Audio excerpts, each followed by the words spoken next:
Hi guys, welcome back sa ating channel. So for today's video, magsuroy-suroy muna tayo guys.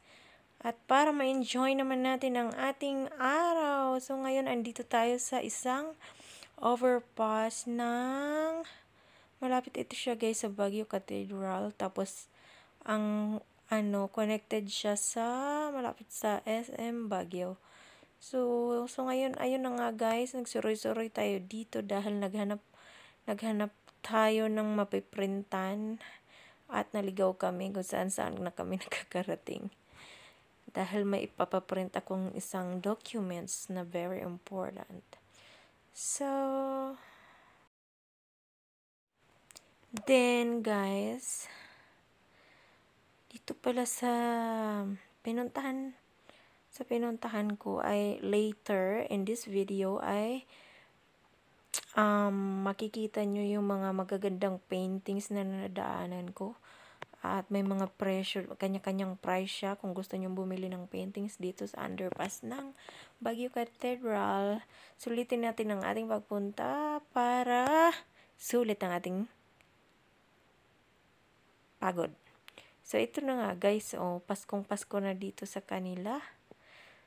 But before that, bago nyo makita ang mga napakagandang paintings, don't forget to like and subscribe my channel and share na rin po. At huwag kalimutang pindutin ang notification bell para updated kayo sa aking mga may kwenta o lang kwentang video. So, ito na nga guys, yung mga paintings. Kung nakikita nyo, ang gaganda, no? Ayan, very fascinating talaga siya, guys. Very talented ng mga Pinoy na gumawa ng paintings na yan. Talagang mag-enjoy kayo. Kaya talagang nung dumaan ako, napatigil ako. At wow, very fantabulous, guys. Talagang mai-inlove ka sa mga paintings na ginawa nila. At may isa din ako nakita dito, guys, na famous na tattoo artist na 100 years old na taga Kalinga, Apayao. Sino? Apuwang po ba yun?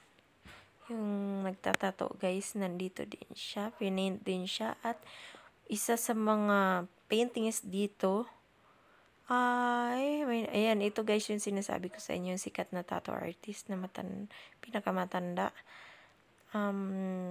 May nakita din akong video, paintings dito guys na, worth 20,000 ang isa. OMG, super expensive.